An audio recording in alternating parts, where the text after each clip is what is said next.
Avant de partir de Lanka et de rejoindre Rama, le singe Hanuman souhaite se renseigner sur Ravana. Il a appris qu'il existe 4 façons de traiter un ennemi qui refuse de collaborer. La négociation, le chantage, provoquer la division au sein de ses rangs et la force brute. À ce stade, le Vanara sait que la seule option est la force. Il décide alors de devenir un appât afin de collecter le plus d'informations possible sur Ravana et sur son armée. C'est cette histoire que je vous raconte aujourd'hui. C'est parti!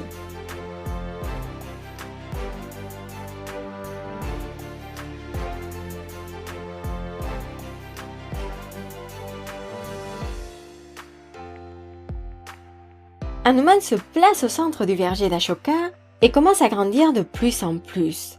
Les arbres sont écrasés, les bassins d'eau deviennent des marais et peu à peu, tout le bosquet est détruit. Lorsqu'il est satisfait des dégâts, Hanuman reprend sa taille normale et se place devant l'entrée du verger et attend patiemment. Entre-temps, les citoyens de Lanka sont perturbés par les oiseaux qui s'envolent depuis le verger. Lorsqu'ils lèvent la tête, ils s'aperçoivent un grand singe et des ravages qu'il cause. Et, croyant qu'ils seront écrasés par cette créature, ils commencent à fuir dans toutes les directions. Et oui, on peut l'imaginer. Évidemment, on informe à Ravana très vite de la situation et il ordonne la capture de Hanuman. Des milliers d'archers sortent du palais. Mais d'un seul mouvement de queue, ils sont projetés très loin par Hanuman et on entend leur corps se cracher contre les murs de la cité. Ensuite, Hanuman prend une barre de fer et commence à attaquer. Et lorsqu'il est victorieux, il retourne à l'entrée du verger et s'assoit à nouveau pour attendre. Et la riposte tarde à arriver, donc Hanuman se rend au hall des Rakshasa. À nouveau, il utilise sa force pour semer le chaos et attirer l'attention. Cette fois-ci, la réponse est féroce, mais Hanuman tient le coup. Et même si parfois les lances l'atteignent, pour la plupart, il arrive à les casser en deux. Finalement, Hanuman réussit à vaincre Jambumali, un grand guerrier des troupes de Ravana. De son côté, le roi des Rakshasa devient de plus en plus impatient. Il envoie les fils de ses ministres qui sont d'excellents guerriers. Mais comme à chaque fois, Hanuman sort vainqueur et retourne à la porte du verger pour atteindre le prochain affrontement. C'est au tour maintenant des généraux de se battre contre le fils de Vayu. Hanuman prend une montagne et les écrase tous d'un seul coup. Les combats continuent et les forces de Ravana souffrent de nombreuses pertes. Furieux et étonné, Ravana tente de reprendre le contrôle et appelle son fils, le terrible Indrajit. Et il faut dire que ses flèches sont redoutées dans les 3 mondes. Indrajit est comme son père. Il est très intelligent dans l'art de la guerre. Et lorsqu'il affronte Hanuman, il réalise très rapidement qu'il sera impossible de le tuer. Alors, il décide de le capturer vivant.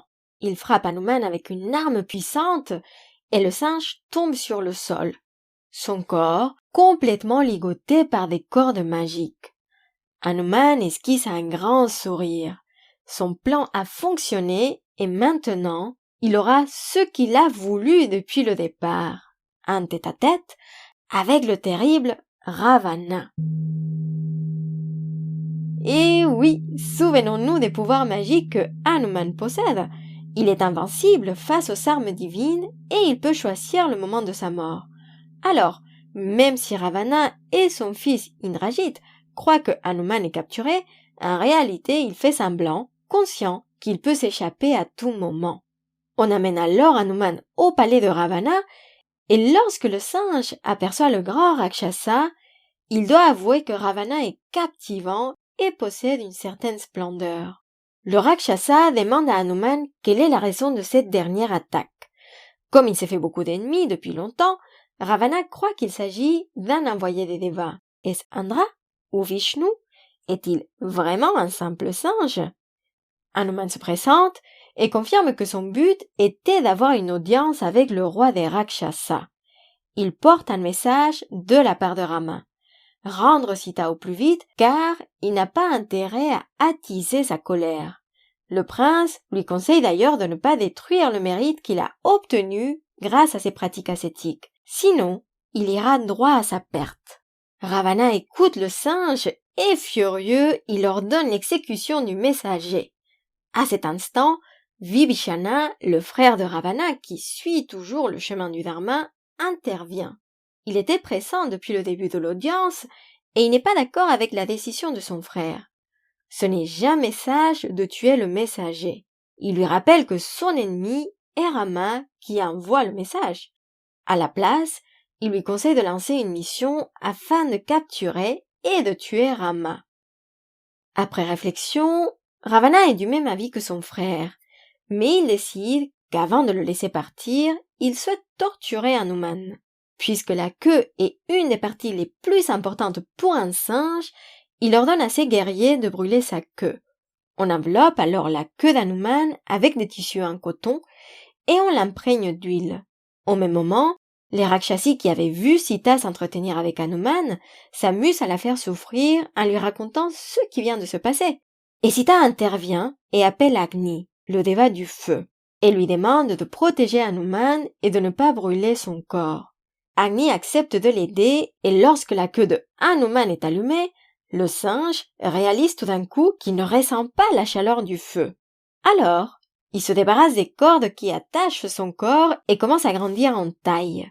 Sa queue devient alors une arme puissante, comme un cercle de feu qui enflamme tout ce qu'elle touche. C'est ainsi qu'il met le feu à la magnifique ville de Lanka. Fils du vent, le singe utilise ses qualités pour attiser le feu.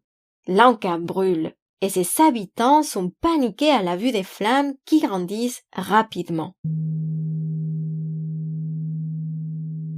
Soudainement, Hanuman se demande s'il n'a pas agi de manière trop impulsive et décide de plonger sa queue dans l'océan afin d'arrêter le massacre. Il s'assure que Sita est toujours en sécurité et il repart en direction du continent en faisant un grand dernier saut. Il a hâte de retrouver Rama et de l'aider enfin à retrouver sa bien-aimée, l'incroyable princesse Sita. Et voilà pour aujourd'hui. Et avant de vous quitter, je voulais partager avec vous ce que je retiens de cette histoire. Même si je ne suis pas d'accord avec les 4 façons de traiter l'ennemi que cette histoire nous propose, on peut comprendre que Hanuman ait choisi la force. Et oui, on voit bien que Ravana répond toujours avec plus de violence au lieu de capturer Hanuman dès la première attaque pour en savoir plus.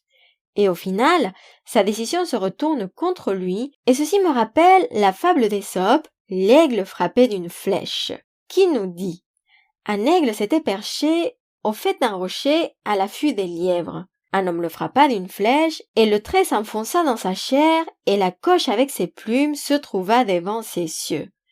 À cette vue, il s'écria « C'est pour moi un surcroît de chagrin de mourir par mes propres plumes. L'aiguillon de la douleur est plus poignant quand nous sommes battus par nos propres armes. » Et voilà le message. Dans les prochains épisodes, nous retrouverons Rama à nouveau et nous serons témoins de l'affrontement entre les 2 personnages principaux du Ramayana. D'ici là, je vous retrouve sur Instagram, @yoginilaurita, sur ma newsletter ou sur les programmes en ligne. Ma formation autour de l'histoire et les philosophies de yoga et les programmes que j'ai co-créés avec Yogis Alive pour apprendre à créer un yoga durable qui s'adapte à chaque corps. Vous trouverez toutes les infos sur les notes de l'épisode.